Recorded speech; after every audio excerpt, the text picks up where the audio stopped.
have my trusty notebook, and good thing I have my dear old pen.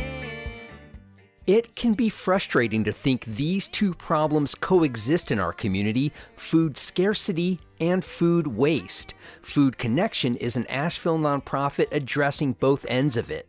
We discovered something that I think was shocking to all of us. 14% of the population is identified as experiencing food insecurity, and that means they don't always have enough food to eat 3 meals a day. Of folks that don't always have enough to eat, as much as 30% also don't qualify for food assistance. I'm Matt Piken. My guests today on The Overlook are Flori, Pate, the founder of Food Connection, and Marisha MacMorran, who owned a catering company before coming onto the organization first as a board member and now as executive director.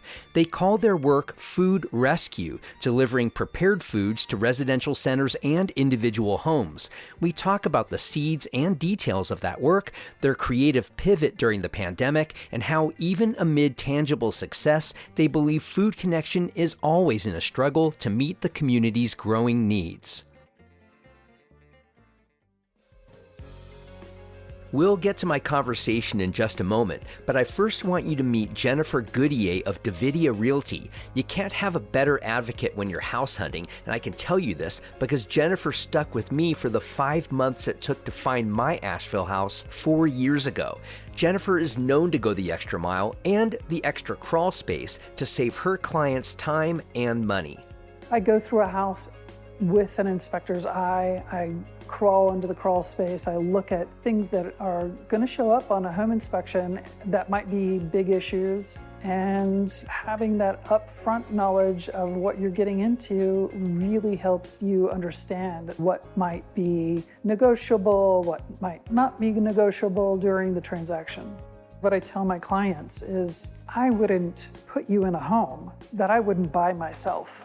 In this competitive home buying market, reach out to Jennifer at Davidia Realty to help give you the edge. Go to Davidia Realty, that's DIVITIA Realty.com.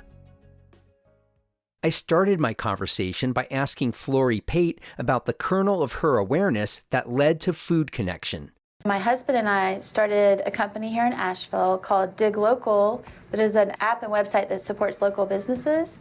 So we were meeting with Pax Tavern about their Dig Local account, and they just happened to complain that they had a private event space upstairs and that they were going to be throwing away so much unserved food, literally untouched trays of food that would just not even make it out to the party during the holidays, and just asked what Dig Local could do about it. So I can imagine when you hear something like that, most people would think, oh, that's awful. That shouldn't be.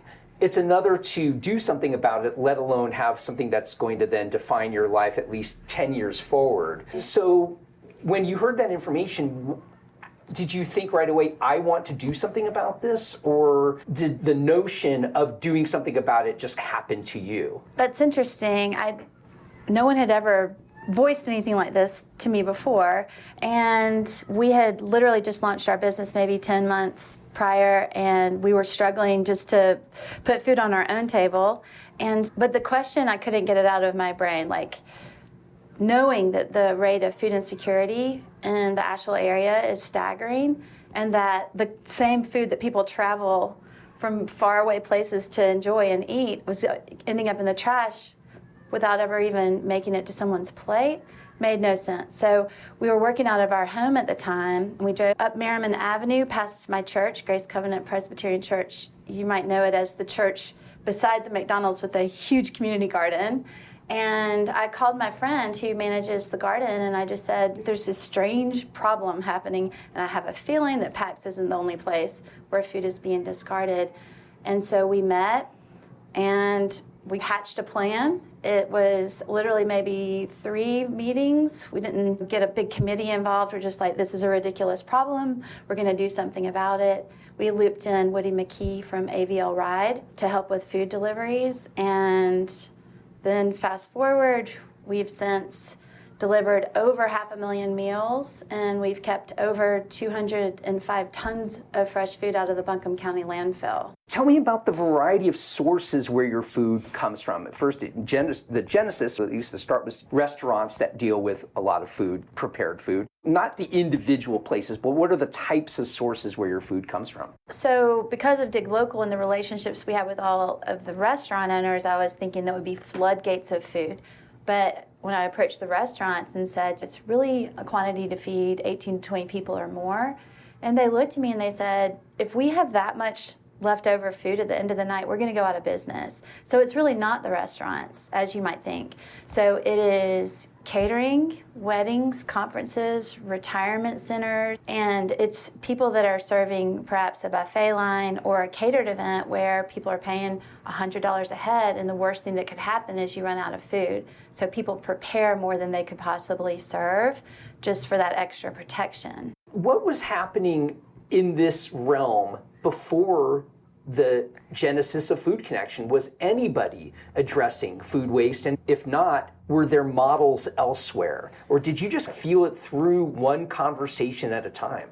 Because I haven't really worked in the food industry, we had to do some research. And then we found the Bill Emerson Act that was put in place in 1996. Bill Emerson was a senator that just deeply cared about the issues of hunger among Americans and food waste.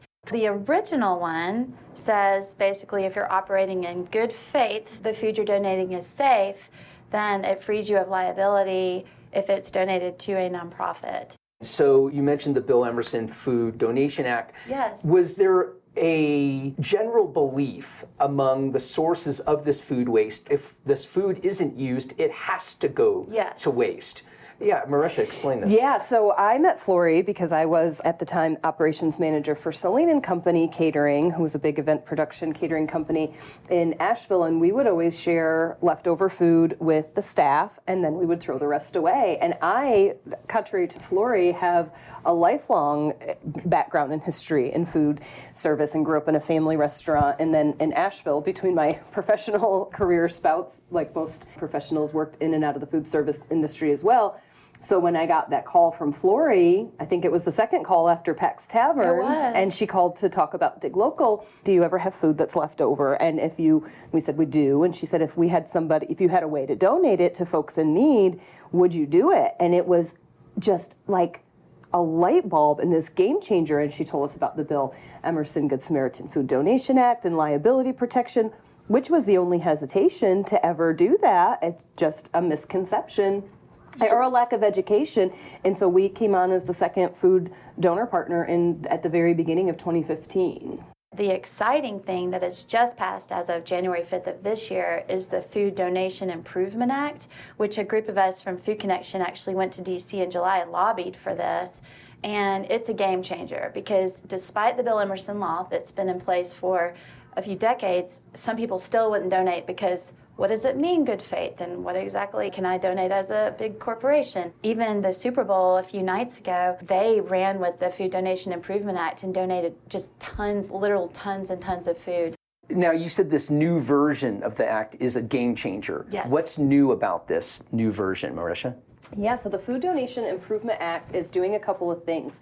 The original Bill Emerson Act limited food donation liability protection if a business were to donate to a nonprofit.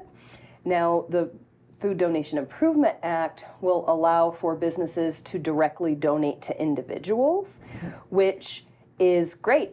And some folks will have asked us since this passage, what if this puts you, Food Connection, out of business? We're never concerned about that, because if no food was ever wasted and nobody was hungry and Food Connection didn't have a job, we would feel like that's a win. I feel personally like the donation directly to individuals will really be beneficial and come into play in less densely populated areas. As Flori had mentioned, there are food rescue organizations in, I would say, most big cities across the United States in some form or fashion. Some of that food rescue is prepared food like we do. Some of it is gleaning produce or near expiration grocery products. And that works really well in big cities through an organization like ours. But when you get into more rural areas where there may be a conference center or a ski resort or something that's more isolated geographically, and educating those organizations that they can give directly to their neighbors without having to go through a nonprofit, I think will encourage more donations and will make it easier and give that liability protection to get that food right to people. Getting these food sources on board with this, is that a challenge? I think that where the challenge was originally and that we still face is with larger corporations where there's a bigger ladder to climb to get to somebody to make that decision. But some of our biggest food donors are UNCA and the Omni Grove Park Inn, looking to them and saying these are really established, credible organizations, and Omni is a huge corporation and they are donating and you should be too. And so I feel like that helps to give some confidence in our food donors that yes, it's okay, and then yes, it's worth it, especially when we're able to paint the picture of what decreasing that food waste going into the landfill does to the environment and the impact that it makes on the folks living right in our communities who receive that food. Now, as you started attracting and getting these food sources on board, did you have a capacity issue? Like, how are we going to get all this food? Who's going to pick it up? So originally, that was the beauty of the partnership with AVL Ride, because PACs may have their food at 10 or 11 at night, and you didn't want to be under the covers dozing off. Okay, get up, go pick up the food, because they had taxi dispatch 24/7. They said, you send us a text, we'll send a driver within 10 or 15 minutes and take it to a designated nonprofit. But that was if you were within a 3-mile radius of the heart of downtown. They could justify that. That's not a very wide radius. It wasn't, but also the pan of lasagna can't tip the driver. Like, they would pay the drivers, but the drivers probably preferred to be taking tourists around getting big tips. So anyway, then when UNCA called and said that they were interested in learning more, that was great, but we had to get really organized and say, okay, what days of the week, what time of the day, and then we could loop in volunteers for regularly scheduled pickups, and that's how it's been with some of our camps and conference centers. We know which days of the week, and we can arrange volunteers, and we have an incredible group of volunteers. Do you ever pick up the food and think, I'm taking some of this home? Like is some of it ever that good? I can imagine, like, some of these volunteers are like, come on, I got to get some of it. We might glean some lemon bars and some cookies sometimes. Yeah. So we've established who your sources are. We've established the growth of your network that is transporting this food. Who receives this food? Who were the initial recipients of this, and how has that network grown from there? Our launch partner was Beloved, and we were able to help them secure a big Thermo Fisher refrigerator to put some of the food in, and then we branched out to the Veterans Restoration Quarter, and we were working with them and the Rescue Mission, initially in Trinity Place. I'm so sad that they're not there anymore, but Trinity Place for Runaway Youth. And those are our initial organizations that would receive food. But through the pandemic, we were able to, with the gift of an anonymous donation, hire some local chefs to make individual meals for us. And then all of a sudden, that was a game changer, because we could then go directly into neighborhoods. I read about that. You had an anonymous $200,000 donation. That's huge for any nonprofit. What did this allow you to do? And this came during the pandemic, right? Yes, like at the very beginning of the pandemic. It got very quiet. The restaurants were calling saying, I've got to clear out my walk-in. And so we were doing a lot of pickups from the restaurants. And then Wicked Weed said that they would like to make some meals for us to donate, for us to distribute. And so we started picking up meals from them, and then we added a shopping cart feature on our website where people could purchase meals for other people. And so that was going on. We were putting it out on social media, and then the check arrives. And yes, for our organization, that was a huge amount of money. But you think about it, all the chefs and kitchens had furloughed people, and we were able to not only work with Wicked Weed, but work with some of our other chef partners and get them back to work making meals for us to purchase from them at a reasonable rate to get out to people in need. Matt Peiken here from The Overlook. Just as I interview my guests, I interview my sponsors. Those conversations are what you hear as advertisements on The Overlook. No other media outlet in town gives you that much time for your messages, so your ads don't sound like ads. They sound like advice or points of view that really help listeners. And that's how listeners of The Overlook will come to think of you, as helpful members of the community.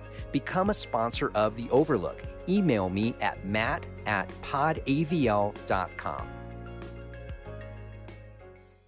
In the second half of our conversation, Flori and Marisha talked about the creative ways they handled the pandemic and how so many factors in life can be barriers between people and access to quality food.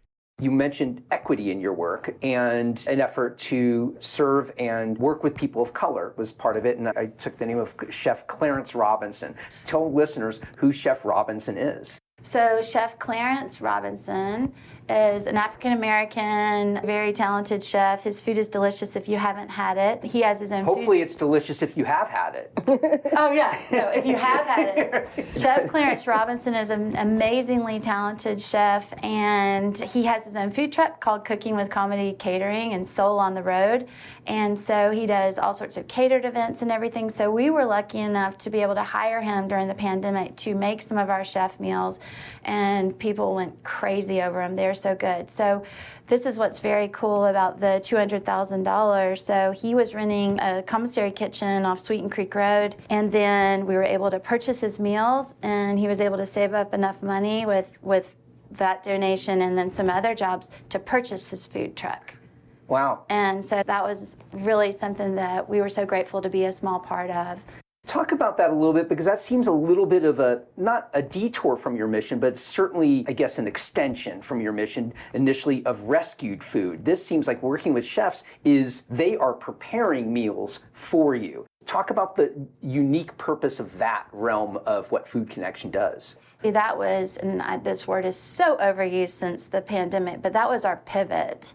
And that was us thinking on our feet when our phone's ringing off the hook from people that are used to getting our food saying, we really need food, times are scary, things are dire, and we couldn't just sit back. We had to think outside the box of our normal rescuing food because all the events had closed. Like, we were still rescuing a tiny bit of food, but nothing like we were before. So we had to do something. So was this the something, was it both to put individual chefs and kitchens to work that weren't working and deliver meals to individuals in a way that you weren't serving before? It sounds like before you were serving rescue centers, rescue ministries, and veterans' homes, things like that. Was this the first effort that Food Connection made to serve individual people in individual homes? We had started our operation going directly into some communities in Swannanoa and taking them meals. But what this allowed us to do is to do a free curbside drive-through for everybody. So we started one really quickly when the pandemic had started, the Service Industry Heroes curbside drive-through. All of the industry workers that were immediately laid off with no benefits, nothing, or no unemployment yet, they could come through and get as many meals as they wanted. And then we also started our Swannanoa drive-through, which is still going on today. It's like almost 3 years old. Every Saturday, where we are let anybody come up and we give them as many individual meals as they want to heat and serve. So as we're writing grants and partnering with other agencies to figure out who needs this food and where is the need the greatest, we discovered something that I think was shocking to all of us. 14% of the population is identified as experiencing food insecurity, and that means they don't always have enough food to eat 3 meals a day for their entire family. Of that population of folks that don't always have enough to eat, as much as 30% also don't qualify for food assistance. So many working families and seniors living on fixed incomes as well don't have enough to eat, and they're having to make difficult decisions every week. Do I buy medication? Do I buy food? Do I pay my rent? Do I pay my electricity? Or do I buy a quality of food that is nutritious? Or am I scaling back to something that's more affordable that may not be as nutritious? That's astounding. You mentioned a statistic. You said 14% of people in this region are food insecure, and you said of that, 30% don't qualify for assistance. How is that possible? How are they food insecure and yet don't qualify for assistance? So federal food assistance is measured on a national income level, and as we know, the cost of living in the city limits of Asheville or Buncombe County is a lot higher than somebody who may be living in rural Kansas. So food insecurity doesn't know what town you're living in. The 30% of that 14% that don't qualify, they don't qualify because they don't meet a certain federal standard, and that also isn't taking into account where you live. That's correct. And then also people have life circumstance that we don't know about. So you may be a single earner without children, and you may have a $70,000 a year income, but then you may have just lost your job, or you may have not had good health insurance and suffered a major medical setback that has drained your reserves. And so we see a lot of folks that come to us for many different reasons. And one thing that makes Food Connection unique, because of these things that we know and the regulations and how they don't always seem fair and just because they are a regulation that's put on paper and doesn't have that human connection, that Food Connection serves everybody with no questions asked. So if you come to one of our distributions and you're in a nice suit and you may be driving a nice car, we will still happily give you meals as an equitable sharing of meals, just the same as anybody who comes to us. And what we have seen several times over the last few years is that we'll have seniors come that have cancer and they're going through chemo treatment. And so they may not be of retirement age, or they may not be homebound and get Meals on Wheels. They may actually even have the money to buy healthy food, but they don't have the energy to cook it.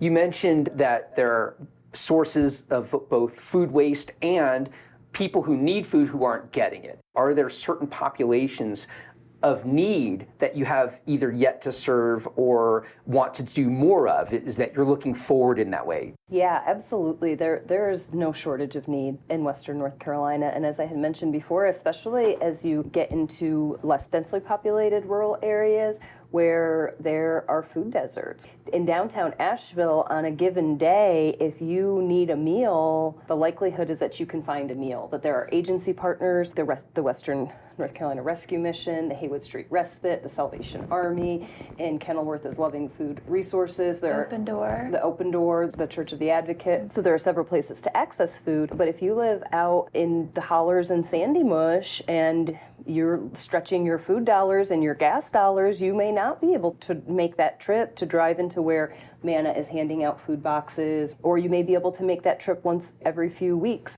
So supermarkets, you've got Ingles, Whole Foods, Fresh Market, they have a number of prepared foods. Are you getting cooperation from grocery stores and supermarkets? There are some grocery stores right here in Asheville that donate to other nonprofits that they go and pick up, and that's great. We don't feel like we're competitive in that way. As a matter of fact, some of those same nonprofits will call us and say, we got too much from this source, and then can you take some? Or we'll say, can you take some of this? Or so that we're very cooperative in that fashion. I don't want to give the impression that none of these grocery stores that you mentioned donate food. Oh, so they do, it's just that they haven't made a connection with Food Connection. We're not currently rescuing prepared food from any grocery stores, although we're working on nurturing those relationships. A good example is Starbucks. Starbucks in their franchise, now this is excluding the Starbucks that are inside Ingles stores because those are owned by Ingles or operated by Ingles, but the independent stores like on Charlotte Street and on Patton Avenue, the corporate policy, each individual store can choose, it's called their food sharing program. So they choose the nonprofit that they can share food with. So currently we're rescuing food a couple of times a week, the prepared sandwiches and pastries and things from Charlotte Street. And then we know that there are other organizations that are rescuing food from the other stores in and around Asheville. So when we're speaking about other organizations that rescue food, 12 Baskets comes to mind, and they operate in West Asheville, and they have a space where they give out food to the community that comes. They have a little bit of a pantry, and they give out prepared meals too. And so they rescue food and get donated food from a few restaurants and a few grocery stores to serve their clients, where I think that a fine line or distinguishing factor between Food Connection will rescue food from anyone to prevent it from going into the landfill, and we will find a home for it and find somebody in need to enjoy that food, whether it's an agency partner or directly into neighborhoods. Or even we take food to 12 Baskets. Or we take food to 12 Baskets. But some of the organizations like 12 Baskets will have that connection with a Starbucks or with a restaurant or with a Fresh Market and get that food, and they just serve it to the folks who come to them. it seems like you need a certain volume of food to come in. Is that a delicate balance? I think it's always been this little fine dance. Sometimes we'll find ourselves with too much and then you're just freaking out because you don't want to have to discard anything. But then on the other hand, we might have a new organization call us and say, hey, would you be able to bring meals? So I feel like we're doing a pretty good job in this area, but we know, like right now in Henderson County and Highlands, North Carolina, like there's so much food being thrown away and there's so many people in need in those areas too. So that's what I've always thought about, just if you can disrupt some of these wasteful practices and make the connections with people who need food, we really would love to scale this model throughout Western North Carolina. Good thing I have my trusty notebook, and good thing I have my dear old pen. I want to thank Flori, Pate, and Marisha MacMorran of Food Connection for today's conversation. If you want to comment about this or any other episode of The Overlook, even an idea for a future episode, leave a voice message. The number to call is 984-278-7301. You just might hear yourself on a future episode of The Overlook. The Asheville band The Resonant Rogues is allowing me to use their Maker's Song as the theme music of The Overlook. The Overlook is a production of Podcast Asheville. New episodes are online 6 a.m. every Monday through Friday. Please follow for free on your favorite podcasting app. I'm Matt Peiken, and I'll see you on the next episode of The Overlook.